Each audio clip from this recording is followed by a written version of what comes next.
Every so often, the Jehovah's Witnesses release a video that is absolutely baffling, and you just end up scratching your head and thinking, why would you ever release this? It makes absolutely no sense because you are leaving the door wide open for someone like me to come along and make fun of you. And guess what? Today, we're going to make fun of them.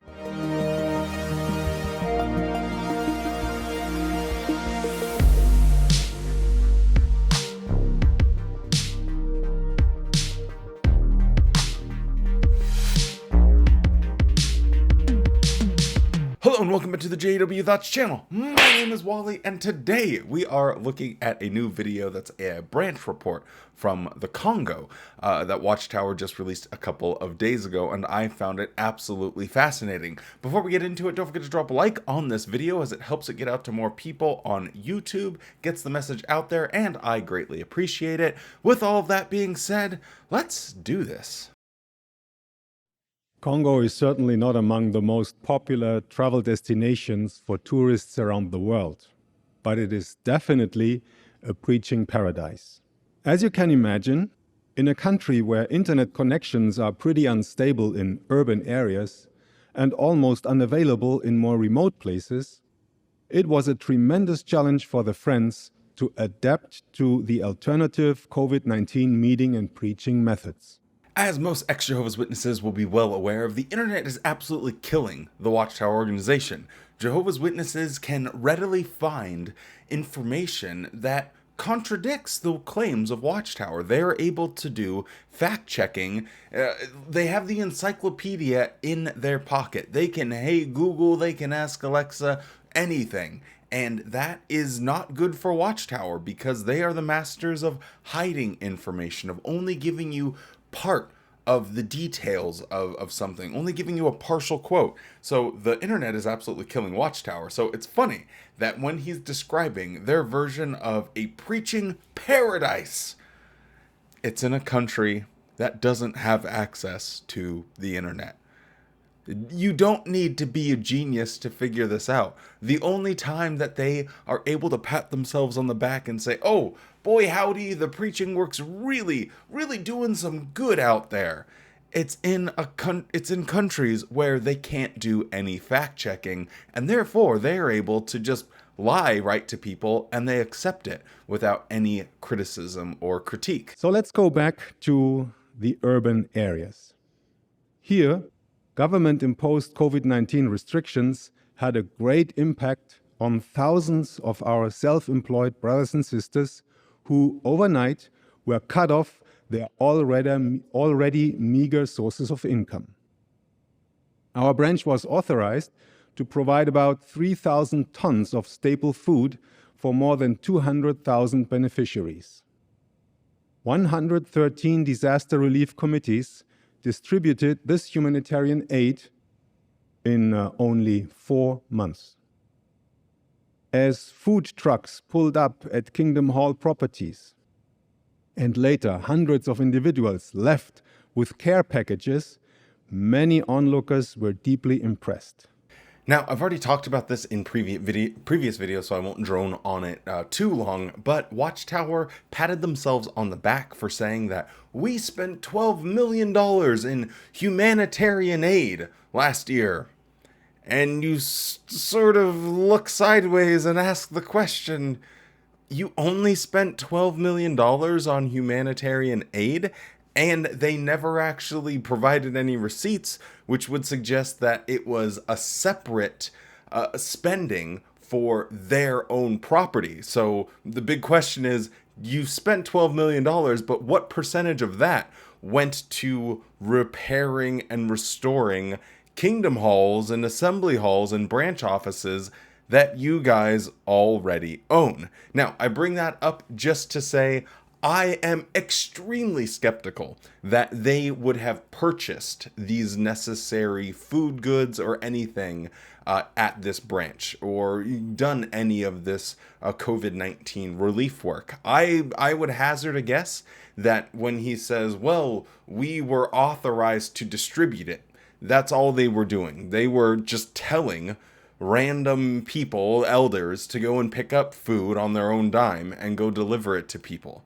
That's probably what was going on here. Can we say for sure?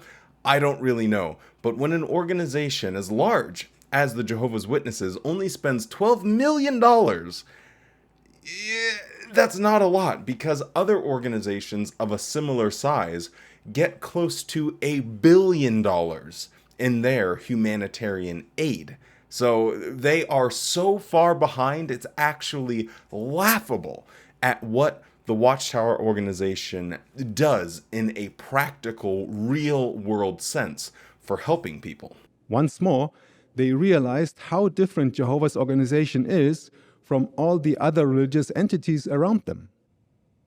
While many pastors and preachers urged their church members to help them financially during the pandemic, the witnesses distributed free goods to needy ones in their community. And this was the reason I wanted to make this video. What is he talking about? I have been covering all of the instances during the pandemic where Watchtower has been begging for money. There's a lot of people that have never been a Jehovah's Witness that do watch the channel, and this is a perfect example of just, you're completely bamboozled. You wonder, how can you actually say this? How can you say, oh, we're not like those other Christian groups out there, those pastors and preachers begging for money. We were actually distributing things. It makes absolutely no sense when you have the full context of what Watchtower was actually saying and doing. But it really highlights what it's like trying to talk to a Jehovah's Witness. You just want to smash your head against a window. It's kind of like, well, this, I guess. Oh, man, how's it going? Hey, how's it going? Oh, just got some playing some baseball, man. That's a tennis racket. Yeah, I did. Of course. No, but you look like you were playing tennis. Not. What are you talking about? Clearly, I was just playing baseball. You sound crazy right now. What are you talking about? I think I would know the difference between a tennis racket and a baseball bat. You need to go in for like an eye exam or something. I don't even know what to say to you about all this. Hey, I'm gonna grab a quick snack. Do you want something?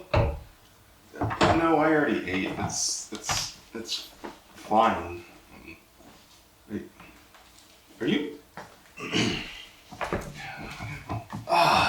So how was your day? Hey, thanks for stopping by the store and getting some apples. I really appreciate that. Wait. That's an onion.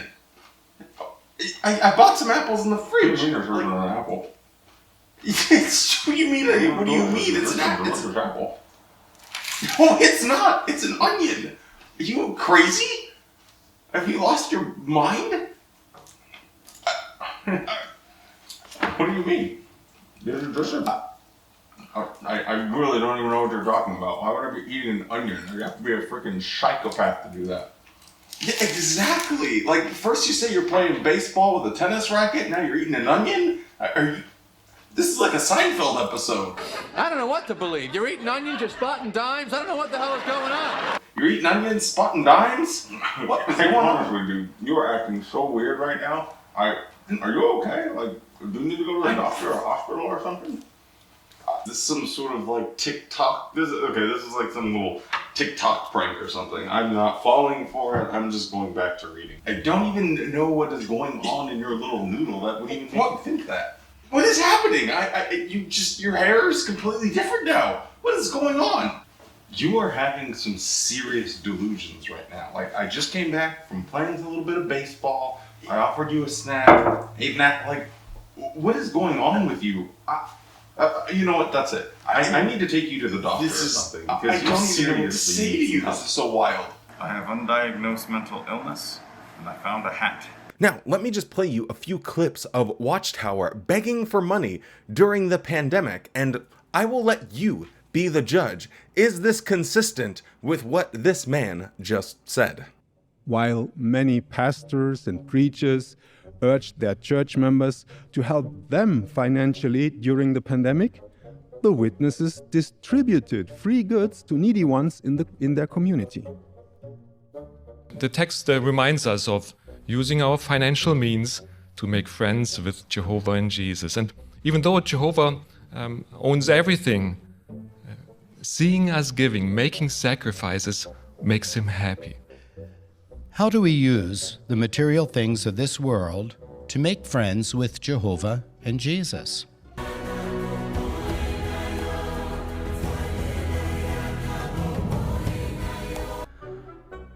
So this is a picture of the refugee camp. And what is here? A donation box. In the days of Ezra and Nehemiah, the Israelites willingly gave material contributions in support of true worship. And we have the same privilege today. For your convenience, donations can be made online at donate.jw.org. We have the privilege of supporting this and other aspects of the kingdom work. For your convenience, donations can be made online at donate.jw.org. You have made kind donations online at donate.jw.org. In many countries, we can give using a credit or some debit cards via jw.org. Anyone can make donations online by creating an account if they don't already have one. This makes donating simpler both for you and for the organization. This reminds me that I also have to make my own donations, just as every other member of the Bethel family does. I am very happy and very grateful to Jehovah for allowing me to enjoy this beautiful provision.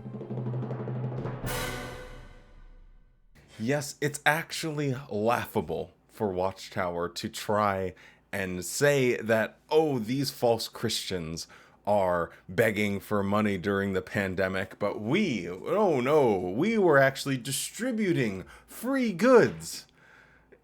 It's just a bunch of crap. I'll give you the old stay safe, be kind, and don't forget to smile.